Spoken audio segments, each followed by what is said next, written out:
Best dressed female? Best dressed female. Who you got? Seems like an easy one, but Tracy Cortez is an easy pick. You know, she could dress it up, she could dress it down. She dressed it up and down at the same time. Yeah. I've seen her in some like comfy shit, but then with she'll a varsity jacket and a dress. Some heels. Yeah. Or something, you know, and so she really knows how to get down when it comes to style. I feel like and sometimes, just sometimes, Valentina Shevchenko will always ready for the gun range. Yeah, but she'll come through with the tactical, but like, that's also kind of fly. So every once in a while, I feel you want to go get some barbecue. Yeah. Every time I see her dress, I say, yo, we got to go get some barbecue into the gun range. Terry Blacks on the way to the we're going to Terry Blacks and we're going to the gun range and we're going to have a great day. Yeah, with 5 knuckles say to the face, inside these bars, you in a chokehold. My back fist is one of the greats, landed with grace though. Cause at the same time it strikes, yelling Christ, save me from this hellhole. You lucky these ain't Tim's, bro. Boy, come out to play, ain't no thing, you can catch the fade. Welcome back to another episode of Catch the Fade. I'm Miggs. This is Ozzy. What's good? Welcome back. We had our last fight of the year last night, bro. We did. It was a fight night. It was free. It was on ESPN. I canceled that shit right after it was done. For real. Canceled. I canceled it while I was watching like the prelims. Yeah. My subscription was going to renew in like 2 or 3 days. Ooh. So I was like, no, I'm canceling that shit ASAP. Facts. Yeah. How was that, bro? How'd you like those fights? They were pretty good. I did fall asleep. I probably got through 3 fights. I ended up watching them this morning. They were pretty good. My boy Giga Chikadze lost, unfortunately. Damn, I fuck with Giga, man. Yeah, he I don't know. He didn't look. He doesn't look like Giga anymore. He's really chinny. He's getting rocked and knocked out a lot. It's just a really long career in kickboxing, man. He was the man in glory, but you know, you get hit a lot, man. You get hit a lot. So yeah, and he got a really nasty cut on the shin really early on. He checked the low kick with the shin, and instantly you saw in the replay blood just start leaking out of it. Ugh. So, you know, maybe that could have affected him too. Absolutely. It didn't look like it did because he was throwing it a lot still. He still kept throwing that leg. It was his left one, so you know it's the body shot. That's the Giga kick. But I'm sure that pain was shooting through his leg every time he threw it. So, yeah, it wasn't a good night for Giga. He got knocked out. He tried to contest, but he was out. Contest. Yeah. Yeah, he was out. It was done. Yeah, and then we had Manel Kape and Brandon Royval. Did you get to watch that one? I saw the knockout. Yeah. Yeah. I ended up falling asleep, but I did see the knockout. I mean, you didn't miss much in between. Yeah. So what it wasn't was a long fight. That's what I'm saying. Was it first round? It was first round. Yeah. Okay. Yeah. First round. Brandon, you know, he was having a little success landing some shots like he usually does, but they weren't strong. Manel Kape was very patient. You know, he has that really tight guard up to his face and walking him down, couple leg kicks here and there. And what he said his game plan was going to be is what he did. He backed him up. He showed him his power, backed him up into the warning track, got him against the fence, and he just caught him slipping. He was backing up, touched the fence, and he just hit him with a hook, with a lead hook, but it almost looked like he had just stepped into southpaw. So, you know, when you have that power just came right behind it. So put him out with that one punch. Nasty. It kind of looked like he woke up as he hit the ground, but then he he wasn't as out as Giga. Yeah. But then he hit him with a couple elbows, and you know there was a lot of unnecessary damage he would have taken if it didn't get stopped. So, shouts out to Kape. Great performance. He was a little cringy again on the mic as always. What'd he say? He said something about your diapers. Yeah, it was. I didn't understand that. Is that like maybe it doesn't translate to English properly or something? I don't know. Maybe because he was young. Or Bring something. your diaper. Yeah, he was like, I'm gonna take your diapers out. I don't know. I didn't get the translation. Maybe in his head it sounded different. Yeah, maybe in his Portuguese language or whatever it was. Or whatever. But he looks sharp. He looks like he'll be a good matchup for Joshua. That's what I want. I want to see that. And I know we spoke about Tatsuro Taira last week, but to me, the more fun fight and probably more deserved based on wins is the Manel Kape Joshua Van. Yeah. And a fun matchup. I think what's coming. Striking. Oh, they're about to bang out, bro. Yeah, none of them are backing down. Kape likes to fight. He likes to throw. Facts. He'll take shots to give you one. Obviously, Joshua Van did that with Brandon Royval, and he had success. So Everybody, honestly. Yeah, and I think Van is the way like that. the way it sounded is like maybe he felt Joshua Van had some stuff to say about him that he wasn't fucking with, because he was like, I guess, predicting that Brandon Royval was gonna just walk through Cap, and he was like, "Look at how long it took you to beat Brandon Royval. I put him out in a minute. So what's up? I put him out in a minute and change. right. So what do you? It took. I'm not You mad had at to go it. the distance with him. I put him out. So I guess that's kind of what his point was just like, I get it. what are you You talking? got to talk your shit anyway. You slip up and say some shit about diapers that nobody finds funny. It's better than what he said before. Yeah, all the crazy shit he was saying before. You got to say something. Yeah. Don't be, I don't know, whatever the UFC want, because that ain't going to get you shit. So him being cringe makes people want to see him get knocked out more. It's better for him. Dollars are dollars. It's better for him. Yeah, so... Yeah, man, I like that matchup. I like Manel Kape's style. Like I told you, cringy dude, but nice last fight. Bobby Green back in the W column. Nice. King Green got a knockout. I didn't see it. Yeah. He was walking Buddy down. The guy took the fight on short notice. I forgot his Lance something. I can't remember his name. But he was walking like making Nate just. Oh yeah, he does and that then shit. He would even stop and he would. Nah, word? Yeah, he was more than California usual, just hands straight down, walking them down, talking a lot. But yeah, King Green needed one. He's been getting knocked out a lot, and he looked good. Put some confidence back, bro. Yeah, for sure. Yeah, I didn't even peep. Yeah, he was walking them down, hands down the whole time. He didn't take a lot of big shots. The guy looked very hesitant. He looked like he just never trained or fought with a guy that's on that. Just walking with his hands down, but it's still quick enough to defend and catch you slipping. Bobby Green's nice, bro. Yeah, so he's so quick. And then the guy looked like he wanted to take him down a lot, and because his hands are so low, the underhooks are there already.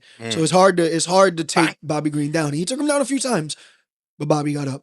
Jump right back up. Yeah, Damn, I gotta go back and watch that. It was a cool fight. I like that. I like to see Bobby Green win, because when he loses, it's vicious knockouts, and I'll be feeling bad to see this man get knocked out fight after fight. He has so many fights. So he's like, no, that was his fifth. They said it 52nd or 53rd pro fight.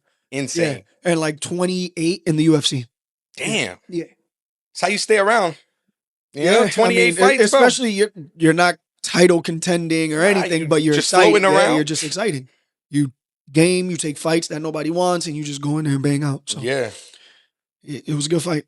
Oh, man. So I know you wanted to get into more awards. We got more awards. Pick up where we left off. The fucking last week. Catch the Fade. The Catch the Fade Who Award. we think we are, bro? 183 subscribers. We giving out awards. He gave us 100 more. Oh shit! No, that's followers. That's I like it, but that's positive, bro. Yeah, we thinking into the future. Saying? We thinking into the future. But we giving out awards already. We ain't been around half a year. Hey. The Catch the Fade. You know what I mean? Maybe by this time next year, maybe we'll have a plaque. Trophy. We'll have a plaque next year. Crazy, watch the trophy. Yeah, we're gonna have some crazy plaques we send out to fighters within a year. Yo, that'd be dope. So what we got, bro? We're gonna start out. Worst winner of 2025. So for me, I'm gonna go Joshua Van. Okay, and by worst winner, what do we mean by worst winner? Worst winner, I'm someone who had a win, but it really didn't either do anything for their stock or could have even lowered their stock. Okay. And which is why I'm going with Joshua Van, because the way he won, which obviously isn't his fault, but obviously, everyone has something to say about it. Okay. Everyone has a 2 cents. Everyone who's never been a champion, everyone who's never been in a fight, everyone got something to say. So I feel like it might have, for some reason, even though he did nothing wrong, it kind of dropped his stock a little bit as a champion, the same way it did for Aljo, when it was no fault of Aljo's that he got the belt. Yeah, it doesn't matter. Like you can be gracious about it, and the fans are still gonna kind of exactly. So I'm gonna go with Joshua Van on that one. I'm not mad at that. Yeah, I'm not mad at that. My worst winner of 2025, Armin busted ass. Yeah, and he's clearly supposed to be the title contender. He ain't getting it.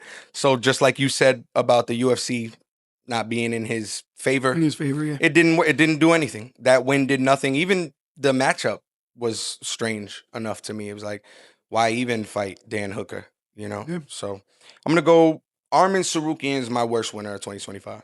Okay. Yeah, I'm not mad at that. Yeah. Best loser. So the opposite. Basically, somebody who had a loss, is coming off a loss or some losses, and has either raised in stock value or stayed the same. I'm going to keep riding this one for like 3-4 weeks. Diego Lopes. Yeah. He loses into a title fight. Yeah. He's not getting that title fight because he beat John Silva. He's getting that title fight because he lost. It's a rematch. It's just like it would have. It's an immediate, basically. Yeah. Like that was a stopover fight. While probably Volk probably need a little time. He's a little bit older, you know. Yeah. He got to go cook with Volk. He got to get out. Bread. He got to get out those late engage orders. So you know they probably gave Volk a little bit of time off, and gave Diego a fight in between. If Diego would have lost, maybe he didn't get the rematch, but he won. And so now they're giving him a rematch because he lost to the champion. So yeah, I'm gonna go Diego Lopes. That guy could lose and do no wrong. So yeah, who you going with this week? Oof, best loser of 2025. Let's go Khalil Roundtree. I'm gonna go Khalil Roundtree. Okay. I'm gonna say I don't know if the Pereira loss was early this year. Was it? Or was that last year? I think that might have been late. It might have been late last year, and then he lost to Yuri Prohaska. But his performances in both were still looked at like heroic. Yeah, you know, and he always takes a loss so well and graciously, and then he's right back in the gym. I don't think he lost any stock. I think, like we've spoken about before, he could be a title contender 2026. Yeah. And it wouldn't surprise me, and I wouldn't be upset at it. Yeah, all his fights are championship fights, whether they're for the belt or not. They, you know, they're fight of the year, fight of the night, fight of the fights you remember, you know? And even if it's not because of him, which most of the time it is, but it could be because of the way Yuri came back. But at the end of the day, it's that fight. So he's always in the talks for fight of the night, fight of the week, fight of the year, fight of something. You know what I'm saying? So I can't even argue against that one. Yeah. Best dressed male. Who you got for best dressed male? Best dressed male. Yeah, I mean, this one seems a little easy, of course, because of who we like, but it also may be easy to us because we know each other. I'm not going to go two in a row. I was going to say Khalil. I'm like, I'm not going to go Khalil. So I'm going to go Chito Vera. Okay. I was looking through some pictures when we got the list, and I saw the Aime Leon Dori campaign, and I was like, nah, it's the flyest shit. Like, that's the flyest, you know? And then he has custom Ecuador fight jerseys. He got cool ass hats, and he could do skate. He could up it a level. He could do streetwear. Yeah, I'm gonna go him. And then he's always changing the facial hair. He'll have braids. Then he got a fade. So I'm gonna go him. I was gonna, Khalil would have been another one for me, but of course, I didn't want to do two in a row. Best dressed male fighter for me. I'm gonna go with myself. You didn't fight this year. No, I didn't, but I'm constantly fighting demons, fighting internal battles. No, I'm fighting. I fight. I train to fight, and I think I'm pretty fly. All right. No. No, for real though. For me, I would have to go Cheeto. I know you went Cheeto already. Yeah, that's fine. I'll give a runner up because you went Cheeto, but Cheeto for a lot of the same reasons. Like, I mean, we have very similar styles. It's, we throw on a skate look. We throw on I don't know what this is, snakeskin shirt, Yeah, it might be biased just because it's probably most similar to the things that we enjoy. If I need to go with another one, I like the way TJ Dillashaw lately. Yeah, like TJ Dillashaw, like because he with the whole Jackson House, I see him a lot on the podcast, and he be wearing some shit. Maybe it's the Jackson Santos Studio stylist. Who I don't know. Maybe before every pod, another one could be Dan Hooker. Shout out to Dan Hooker. Dan Hooker be putting some shit on. Definitely most improved dressed. After he got the tattoos and he went blonde, he stopped wearing the Reebok. Once they got out of that Reebok deal, bro, because he was staying the UFC shit. Always in those fucking flip. Now it's the Rock flip flops. But yeah, just a couple honorable mentions. I would say Kai Kara France is another one of those guys, those city guys. They're all right. I think Izzy's probably should be, he could be, but he doesn't really always fall for me. But they do the best probably fighter merchandise, I would say, as far as like gloves and fight gear and stuff, and Gage is up there. And I know they're heavily involved in that. So all those city guys, Australia, New Zealand guys, they dress pretty cool. Prates been putting on. He's been putting on. So there's Cyril Gahn. Shout out to all the fighters who actually care about what they look like when they, Carlos Solberg. He had all those pockets. Yeah. That man had mad pockets, bro.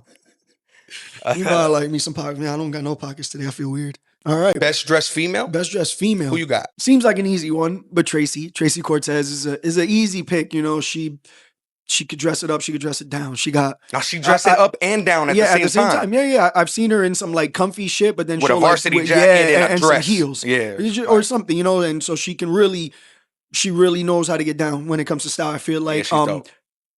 And sometimes, just sometimes, Valentina Shevchenko will always ready for the gun range. Yeah, but she'll come through with the tactical, but like, oh, that's also kind of fly. So every once in a while, I feel you want to go get some barbecue. Every time I see her dress, I say, yo, we got to go get some barbecue into the gun range. Terry Blacks on the way to the we're going to Terry Blacks and we're going to the gun range and we're going to have a great day.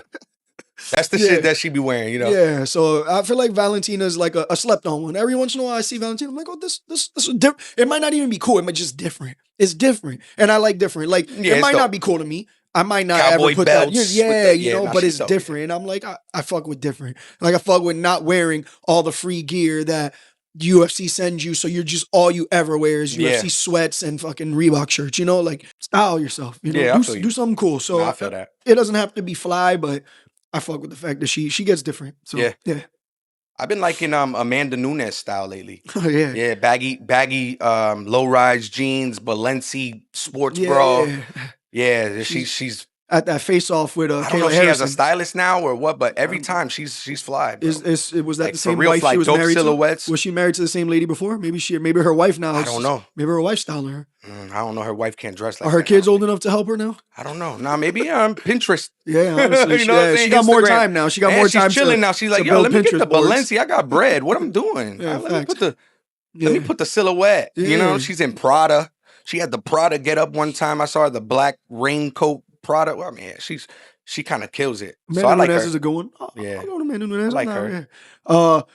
Next we got most disappointing fighter or fight. I tweaked it a little bit. We went with fighter or fight because sometimes I don't want to feel like we're always talking shit about a fighter. People, right? Yeah, because it just might be a fight. Yeah, you know? Yeah. But it might also be a fight. But hey, if it's a fighter, it's a fighter too. Like, yeah, fuck it. You know, it is what it is. Do better next time. Most disappointing fighter. I'm going to go with Ankalaev. Magomed Ankalaev. He was talking crazy cat shit. He said, look at what I did to her. And it wasn't that crazy. Everybody pretty much knew visibly there was something wrong with the way that they were competing last time. Yeah. Alex looked off. He talked a lot of shit. He said he was going to do this, that, and the other. He went in there and lasted about as long as I would have. Yeah. Yeah. Yeah. I can see Ankalaev. For me, I'm gonna go with fight. And I'm gonna go with the Tom Aspinall eye poke.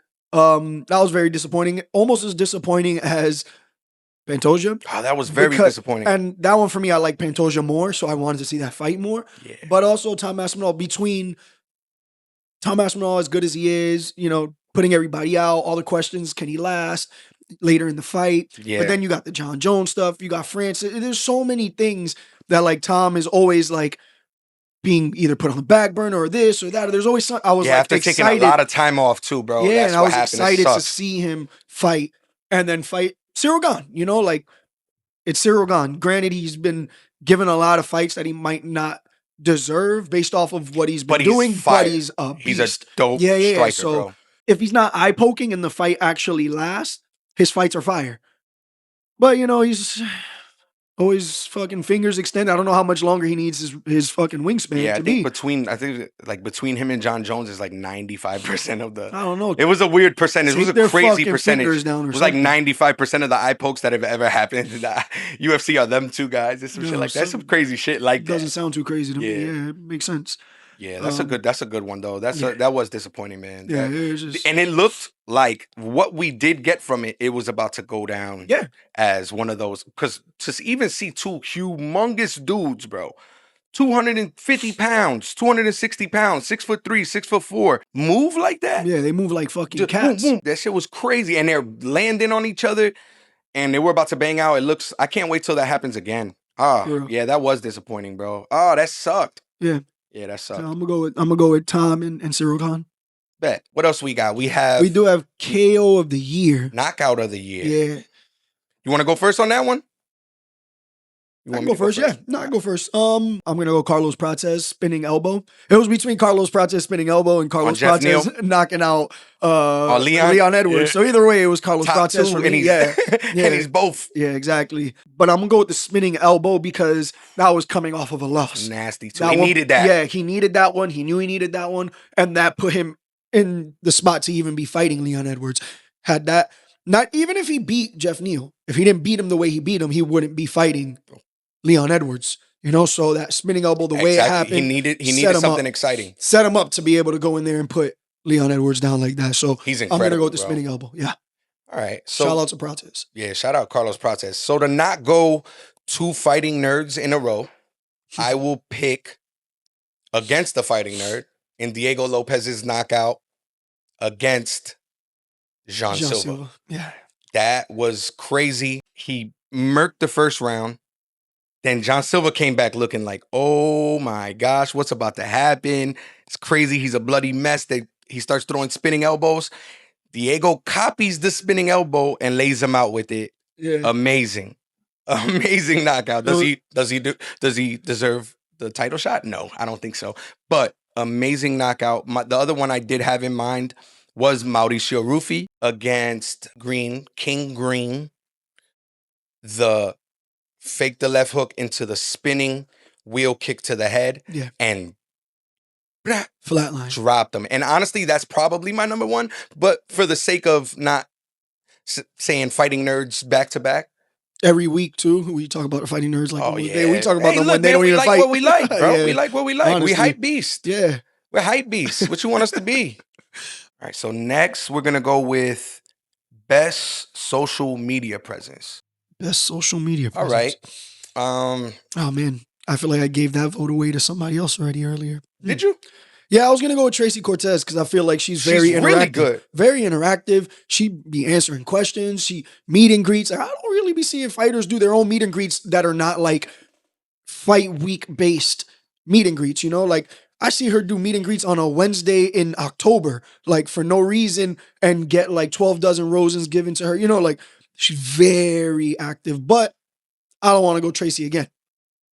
So I'm going to let you pick first. All right, word. So Tracy. You're going to go with Tracy? No. Oh, okay. Oh, man, that's tough. Like I have social medias that I enjoy, and then I have like who's did the best. I'm going to say who did the best at playing social media was Merab. I think Merab had that kind of year. Probably last 2 years. Ever since that jacket. Ever since he took the jacket from O'Malley. Yeah, and he's energetic. Yeah. He be with like OnlyFans girls on there and hot tubs. Then he'll be chasing around a fake Sean O'Malley. Then he'll be, he had all the bantamweights. He had a fake version of all of them in a house and he act like he was on a game show or something like that, right? Yeah, and he does a lot. Hilarious. Yeah, man. He's really funny and he plays the game the best. I think my favorite social media presence is probably Max Holloway though. And the stuff that he does. His YouTube channel is really cool. He be surfing. He's with his wife. He's with his kid. They're all surfing. He goes to these cool restaurants in different cities. He'll go to Japan. He's in Tokyo. They're eating at this steakhouse. Then he's in Hawaii. He's showing local love. He's also pretty well dressed. Does like really cool, fit pics and stuff like that. So I like his probably the best. But who does it best is probably Merab, bro. Like, yeah, he knows how to play the game. He knows how to get clicks. He's hilarious. Yeah. I have one that is actually not even a fighter, but they're involved in fighting. So I'm going to just go left field. I like it. I'm going to go with Nina Drama. I knew it. Yeah, I knew it. Man, I like it. People, like, she gets so much shit because she's a pretty face. But, dude. She's doing it right, bro. So fucking funny. So, like, she's very likable, just very charming. She becomes real friends with these people. You feel like she does, right? Yeah, and you can tell like she genuinely wants to get to know these people, genuinely builds relationships with them. If you're able to be friends as a woman with somebody like Sean Strickland and get a side out of him that's the only time it comes out, like that, and it's genuine. And she frames him and makes him human. Yeah. She makes him human. She does a really good job. Same with Merab. Like her and Merab's connection to go visit his country with him after, like I think she's done a lot for the fight game, and people like try to give her shit, so you don't really realize that like for the fight game, as far as media, like media has been different since she's come around. Media, even with like other interviewers who get fight privileges on fight week and stuff, a lot of them are starting to seem like Nina's, where they're not necessarily fighter interviews, they're life interviews, they're jokes, they're talking shit, they're whatever, training together with a person who she knows absolutely nothing about fighting. We inspired by Nina Drama? Low key, man. Damn, low key, right? Yeah. I'm not even gonna lie. Maybe we are. Nah, Nina Drama's fire. I didn't even mean to be, but for real, she's actually inspiring. Yeah, Nina Drama's cool as shit. So I want to get to that. Best social media presence, I think, in the whole fight game, fighter or not.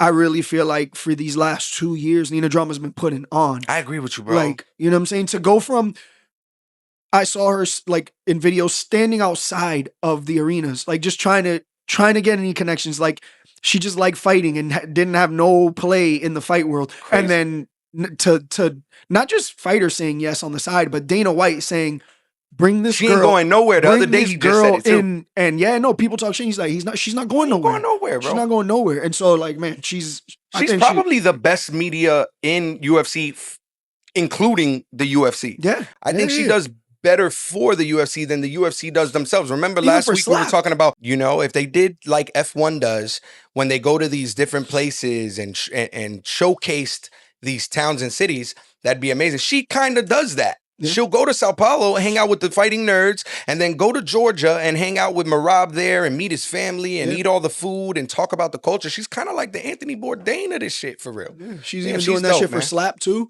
As viral as Slap can be or whatever, but the fact that she talks about it a lot, she's there. They have her doing commentary for it. Like, she's helped with Slap a lot. And of course it helps she's pretty. It's obvious, like that's what people use against her.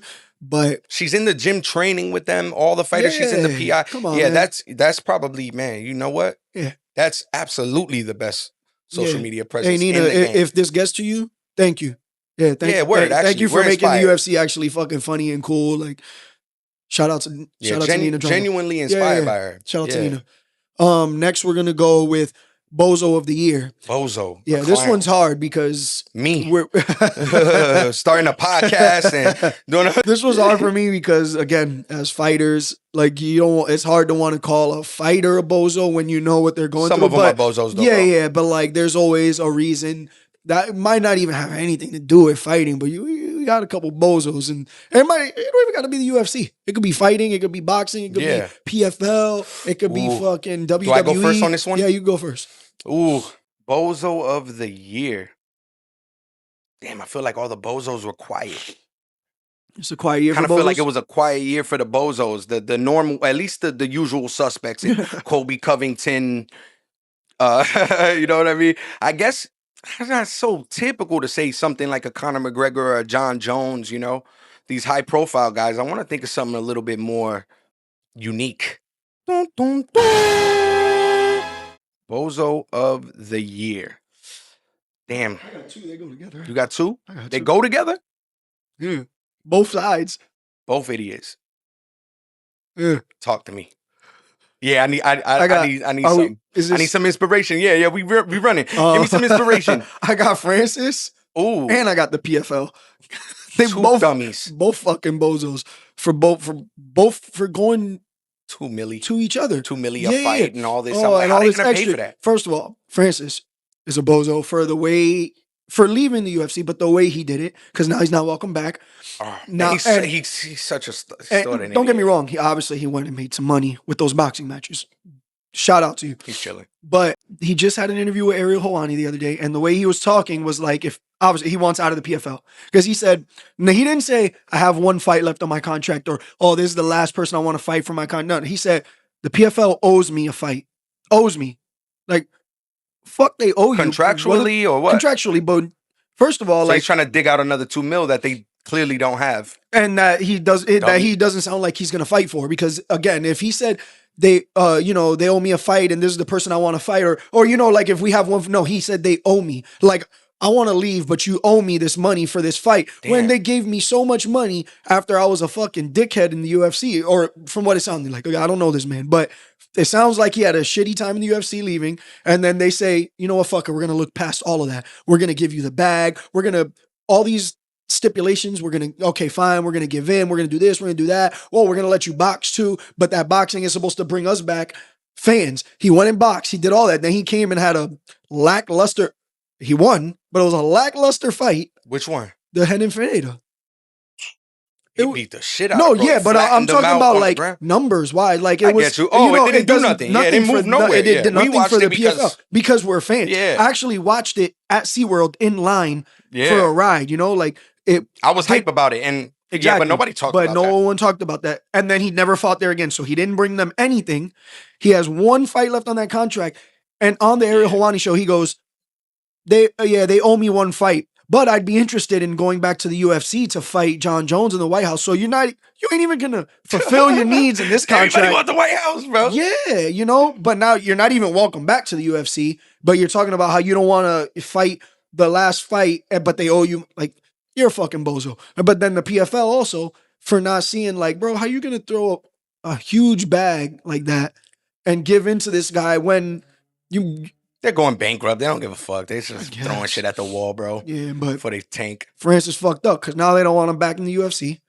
They don't want him on that White House card. Damn, he's cooked. They don't want the PFL ain't going nowhere. He obviously don't want to do that last fight. He already got exposed in boxing. So what not exposed. He fought well against Tyson Fury. Yeah, it was Anthony Joshua who put him down. But I mean, yeah, Deontay. I know might take it for money, for that, but like, what is that going to do for him? Deontay Wilder and him would probably do well. Yeah, but I mean, just two knockout artists, and it would probably. But yeah, I know what you mean. Yeah, that sucks. He's cooked. Yeah, I don't know where he's planning on going. PFL don't exist for real to me, bro. Like every time we talk about the PFL, it feels like we're talking about something that doesn't even really exist anymore, or like a dated concept like cable TV or something like that. Yeah. Like it's just like, is this real? You know, a house phone? You know what I mean? You got a house phone? What? All right. So for my bozo of the year, I'm gonna go with somebody else who was talking about maybe being on the White House card. Ronda Rousey. She's all in the TV talking about how shitty everybody is and how everybody sucks except for her. And it sucks because she's making points half the time, but she's so unlikable while doing so. Yeah. She's a bozo. Keep fighting. And everybody would have you put up top. And we still do kind of, right? Like we're like, she's a pioneer. She's the first one. She's the one. She's the reason and that we know that women she is in the UFC. She still makes us not like her somehow. Yeah. Like, how do you do that? She always finds a way to make herself unlikable. Yeah, I mean, I don't dislike Ronda Rousey as much as you. I'm okay with Ronda Rousey, but I do I respect Ronda Rousey, but I get where people come from. She does get annoying sometimes. Like, you just sound super salty when no one talks bad about Ronda Rousey. No one talks like it. Dana talks good about her. The UFC gives her all her props, all her flowers. You know, it's like the only person talks bad about her is Miesha Tate. Her opponent, yeah. But I don't know. It's like Ronda. It's like she wants to be mentioned every week. Like she needs to be the opening image on every UFC when the fight starts. You know, like she wants more. But it's like, bro, nobody. It's not like anyone says, "Oh, Ronda Rousey's not this, not no, bro." Like I feel like she's the reason. Yeah, she's the reason the women got into the UFC when they did. They might have got there eventually. But when they did, she was huge, bro. She's what changed Dana's mind. So, you know, like, what more credit do you want?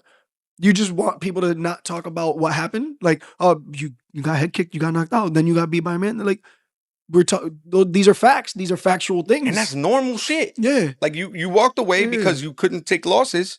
It's like, don't sit with your team and evaluate your career and go, you know what can we do to make us better at this, that, or the other, and keep fighting. And maybe you are spoken about even more. But there's nobody complaining about Ronda Rousey's career or what she's done for the game, except for her saying that people are. And it's like, what are you talking about, bro? Yeah. We respect you, Ronda Rousey. I like Ronda Rousey and what she did for women's MMA until she speaks. It's like, you suck.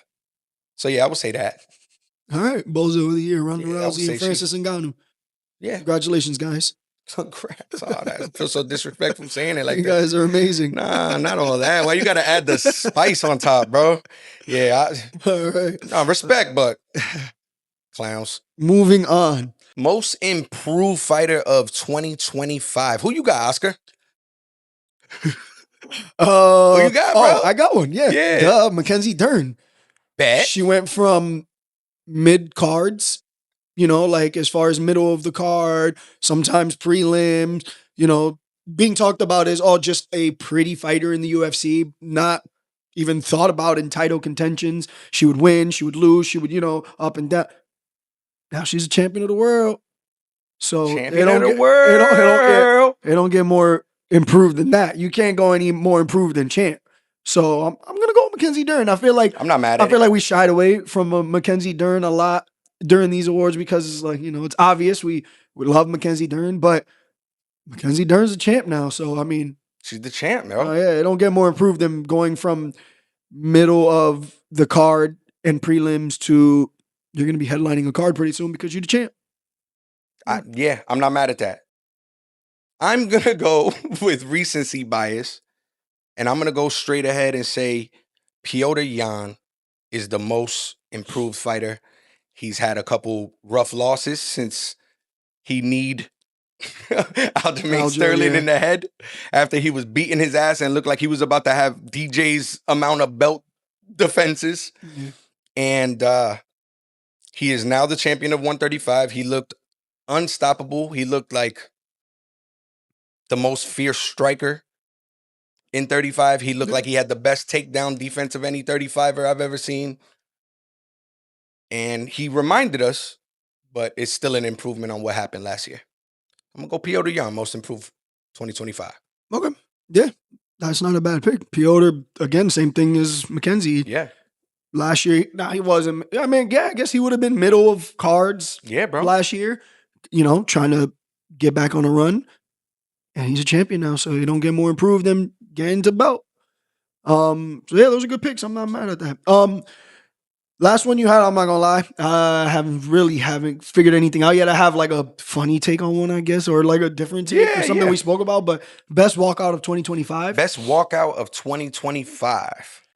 Yeah. So music, how they come out, doing all type of shit, all that shit, any part of it, whatever. Okay. So best walkout of 2025, I will go with Paddy Pimblett. I'm going to go with my favorite walkout. Is it the best walkout? I don't know. That's an opinion. All of these are opinions. But I'm going to go with my favorite is when that joint comes on. What? Bro, no, it's before that. With the head, it's down. Oh, heads are turned. Yeah. It's flying. That's done. What? That shit come on. My heart rate goes to 128 BPMs. Bro, what? I be hyped when that shit, and then it got the switch up. Bob, nah, bro. Paddy's got a cool. It just every time he comes out, it's like, yo, this is fire. It's more exciting than the fight for me. I feel like I'm never that entertained by his fights, but the walkout always gets me hyped. Yeah, the walkout gets me. I'm like picturing it now, but yeah, he does have a good walkout. For me, I don't even remember the walkout, but I'm gonna go with the explanation and story behind the walkout. But how I said last week, I think it was, with Peyton Talbot mixing his own walkout so that the bass can hit at the right time. That's crazy. I'm gonna go back and look at it because, to be honest, I didn't look at it. But the way he explained it, I was like, that's some shit that I would want to do if I knew it, or maybe create the graphics for my shit at least. Like I would get very detailed like that. So I think that's cool because I don't really got to walk out. Yeah, bro. Other than that, one always hits. Boatan. Yeah, it's very generic, right? But it's like he's still new. Yeah, he's still new. Yeah. And that wasn't a thing. I mean, Izzy would come out. He start crumping. He did that shit. He did a couple backflips. He came out as the Undertaker. Yeah, he came out as Undertaker. Different themes. But really, walkouts weren't really looked at like.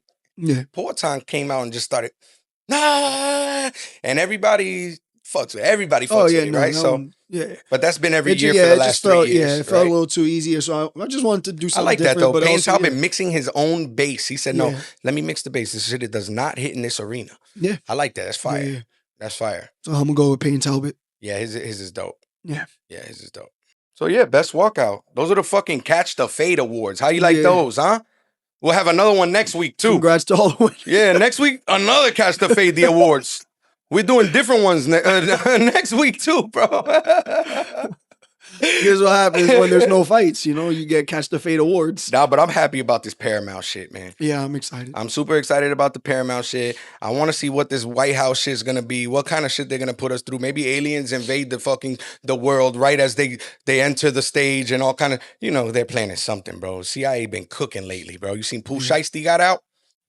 Who? You didn't see Pooh Shiesty got out? I didn't. Yo, we was all wearing quarter zips. We was ready. We was about to mature a little bit. Pooh Shiesty got out. I'm right back on the shit. That. Nah, I'm right back on the shit. Pooh Shiesty got me thugging outside, bro. I didn't know. You ain't heard the Pooh Shiesty? No, I know who Pooh Shiesty is. No, but you ain't heard the new Pooh Shiesty he got out. No. He's free. No. You gotta peep the new that and the Conway album. Both, bro. I didn't really care for the Conway album. Look at me. Look, you see me? I got the baggiest jeans with the Timbs today. No, because I'm yeah. They got me really like on. Yeah, Pooh Shiesty. Yeah, I was about to do the quarters. I'm like, fuck out of here, bro. I'm thugging, man. Pooh Shiesty free, man. But yeah, other than that, I mean, there's not really much else to talk about in the fight world. Honestly, I had a good time talking about the best dressed. Different shit, you know? Yeah. I like breaking down a fight here and there. But I like getting into different stuff like that as well. It's kind of part of the reason I put the list together like that is just to have a couple different things in the fighting world to talk about from our perspective. From our perspective. See, I told you, Pooh Shiesty, I don't even know how to talk no more, bro. Yeah, our perspective. But yeah, it's been another one of these, bro. What we on? Episode what? I don't know. Goddamn, 47. For real, right? I don't know. Goddamn. 21? Hold it down. Please, do not get it twisted. Get it braided. If it's too short, get it faded. Take your wins with grace. Take your losses like a boss. It's been another episode of Catch the Fade. Thanks for joining us.